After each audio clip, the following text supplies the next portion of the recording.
It's our nature to worry. Yeah.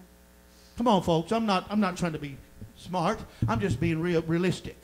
I'm real today. How about you? I'm not a fake. I'm not something that you can plug in or push a button and cause. I'm just as real as you are. I'm a preacher. I'm a pastor. Mm-hmm. I love my family and I love my church and I love my God. But I'm just as human as you are. I have feelings. Yes. Yes. I didn't know this till about 5 years ago. I thought I was just a spiritual robot. No, not really. Not really. Not really. But God, oh God, Hallelujah. God be the praise. Amen. And the glory. Yes. There will be a church. Mm-hmm. There will be a church that will emerge. Listen to me, I'm closing. Just when Israel had gone its last mile, its last day, last moment in the slime pits. Teresa, there were so many killed, so many died. What was it? 200, 400 years? They were there in the slime pits. Many died, looking for that promise. They never saw it in their lifetime. And it never did come into existence until Jesus went to the cross. But when he went to the cross, all of those forefathers that died in the slime pit, they got their future opened up. The promise was made possible. It's hard to understand sometimes. You think people that died way back yonder, they had no hope. Well, that's true to a certain extent. They had no hope until Christ came. But when Christ came, he made it possible for whosoever. The Bible said he visited the heart of the earth. He actually went to hell, if you please, and took the keys of death, hell, and the grave, and he led captivity captive and gave gifts unto men. Just as the church emerged out of the slime pits and started marching toward the promised land with the promise God was with them.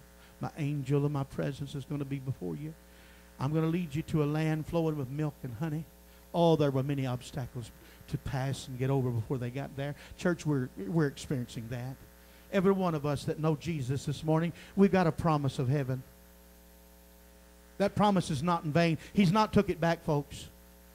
If you're serving Jesus this morning, you got a promise of heaven. But listen to me, you're not there yet.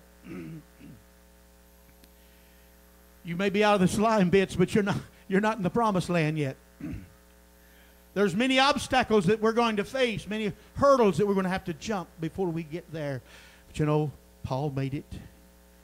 And he said, I finished my course. I fought a good fight. I've kept the faith. Henceforth, there's laid up for me a crown of righteousness, not only to me, but to those that love his appearing.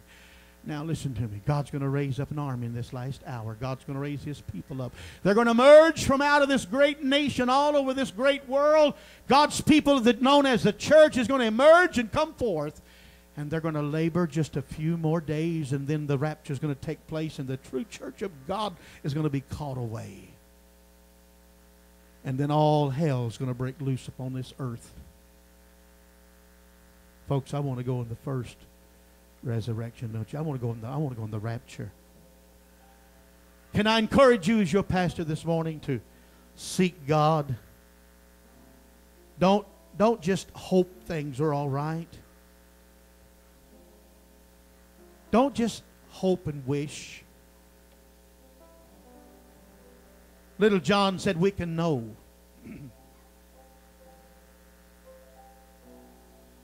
I've never been to heaven. I've never seen heaven. I've seen God's glory many times, but I've never seen heaven. But I believe there's a heaven. I believe there's walls of jasper. I believe there's gates of pearl. I believe there's a river of crystal clear river of life flowing from the throne of God. I believe there's angelic beings. I believe there's things sitting around the throne of God. I believe all of that. And I'm going to be there one of these days. How about you?